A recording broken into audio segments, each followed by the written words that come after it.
Hey guys, welcome back to the farm. My name is Susie. In today's video, I have this embarrassing stash of wine and whiskey bottles that I want to see if I can come up with something to do with them. So stick around and let's see what we can come up with.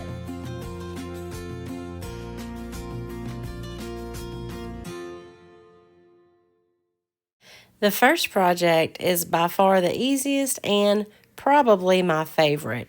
This beautiful bottle that was a whiskey bottle that someone gave my husband for Christmas a couple of years ago. It's tall, it's thick. I love the shape of it. All I did was clean it up really good, and I just got the new ephemeral transfers pack from the Orchid Designs. And y'all, this book is small, but I feel like it has so many more transfers, and I just love each and every one of them. There's beautiful florals, there's labels, and so I found one just right for this bottle. And y'all, putting transfers on glass is about the easiest thing you can do.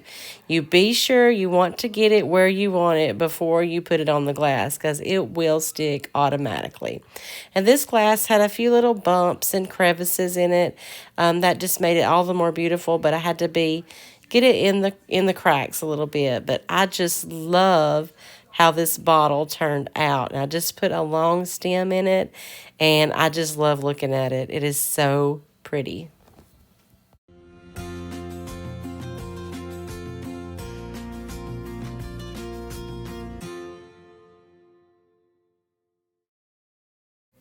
I also finally got some of the Orchid Designs air dry clay, and my new birdsong molds came in. So I'm excited to use them. I've already done one on this clear wine bottle, and I want to do a set of them. So I want to do another birdie. And you want to be sure you put some cornstarch inside the mold before you use the clay. And just like everyone said, this clay and these molds are foolproof, basically. You cannot mess it up. It is so easy.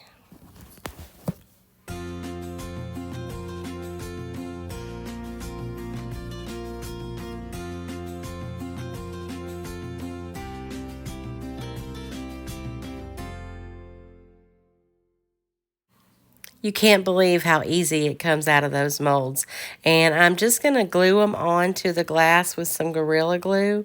I will say, if you are not going to stay nearby, you want to use a different kind of glue that kind of bonds instantly or quicker, because these did slide, and I just had to move them back onto the glass every once in a while. And of course, I did do the wrong bird, so I had to do another, but that's okay. I have plenty of wine bottles. And I did also want to mention that I completely cleaned all these bottles. I used Goo Gone to get all the labels. It was a whole process that I didn't want to bore you guys with doing. So just be sure that you have them completely clean and completely dry before you start. I also did a few of the Cameo molds, and now I'm going to paint them. Now, normally, if I'm painting a glass surface, I like to take it outside and spray paint a layer on first, but it was so windy, there was no way that was going to happen this evening.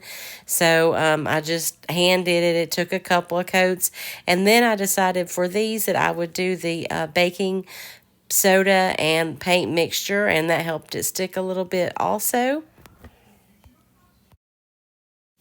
Once the paint is completely dry, I'm going to go over it with my homemade white wax. It's just clear wax with some white paint in it, and this just sticks in all the crevices in those birds and just really brings out all the detail, and also just richens up the color of the paint. By the way, the paint color on this, I believe, is the celery from Waverly from Walmart. And then I'm just going to dress these up a little bit with some twine, and these are good to go.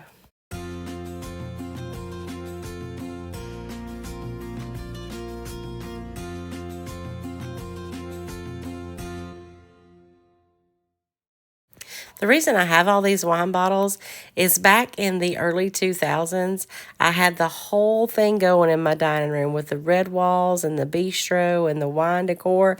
And I had this giant chandelier that was made from wine bottles. And a lot of these are still left over from that. I did get into wine for a lot of years, learning how it was made, the different flavors, the smells, and everything. But I don't drink wine anymore, but I just couldn't bring myself to get rid of these bottles. So I'm finally going to do something with them. These are going to be a Pear, and I am painting these with the Agave from Waverly. I was able to take these out and spray paint them, so it was simple. One coat, and this is done. This is the first time I've ever used this color, and it is so pretty. I love it. And I'm going to put a vinyl transfer on these. The main thing with vinyl transfers is you want your paint to be completely dry, and you want to seal it in with couple of coats of polyacrylic and let that completely dry before you do your vinyl transfer, because it will pull that paint off the glass if not. Luckily, I did let these dry long enough because I was a little bit impatient, so I was worried, but it did work. It did not pull off the paint, and these turned out really cute. I'm just going to dress them up with some floral and some twine, and then I went ahead and did another set, little bit different than this, in the black and white. And then I had another wine bottle that was already black, and I put another saying on it. It is just limitless of all the sayings that you can put on wine bottles if you have a vinyl transfer. Or if you don't, I'm sure you could do the reverse Mod Podge graphics on them as well, and that would be really nice and simple.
Another super easy wine bottle project is using this stone textured spray from Rust-Oleum.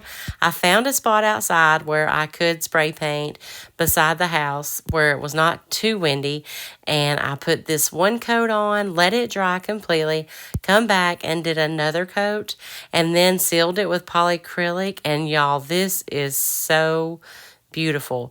You could do vases with this. You could do lamps with this. I definitely am going to do more with this now that I have discovered it. Project number 5 is another simple one. If you ever find a beautiful colored blue or emerald green wine bottle like this, you don't need to paint it. It's already beautiful. And so many of these transferred had the same bluish color on it. And so I'm just putting another one of these transfers from the ephemeral transfer book from Orchid Design. And this one's so easy. There's nothing easier than doing these transfers right here on smooth glass. They come off perfectly.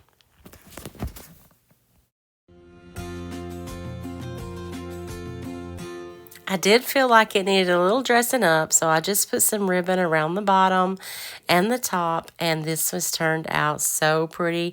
I put some pink colored flowers in it to match the label. And I just love how this turned out. And look how great it looks with the other bottle that I did in the beginning. So pretty. These will definitely be a set.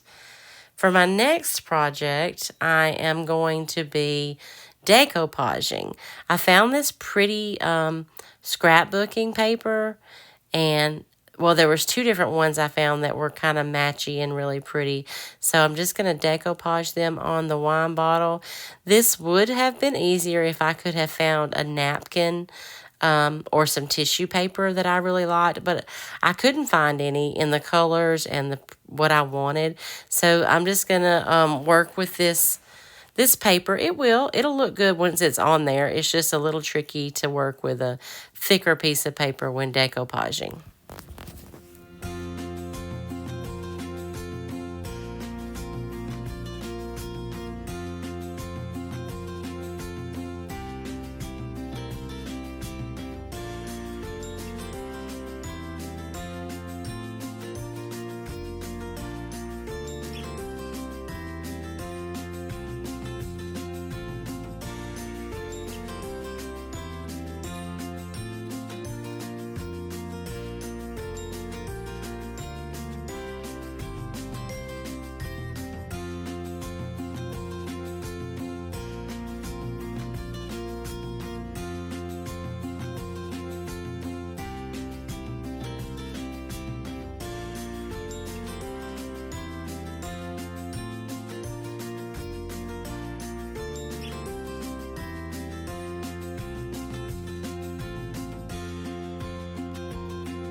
After completely letting the Mod Podge dry overnight, I'm just going to rip up some drop cloth and some lace. I really want to give these a shabby chic English cottage kind of look.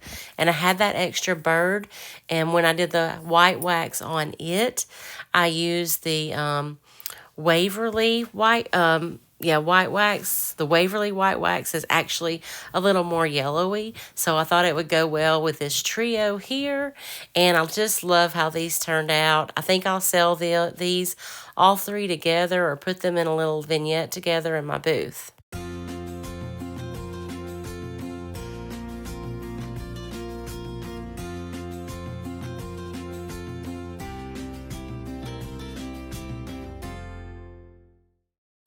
Well, that is it. Let me tell y'all, I could have went on and on. I have so many more ideas for wine bottles, but I wanted to save some for Christmas and fall because a lot of things can do with them then. What did y'all think of all these creations, and what was your favorite of my trash to treasure whiskey and wine bottle video today? I appreciate you guys so much watching. I thank you so much. Please leave a comment below and let me know which one was your favorite. As always, I hope y'all have a great night. Don't forget to subscribe. Thank you.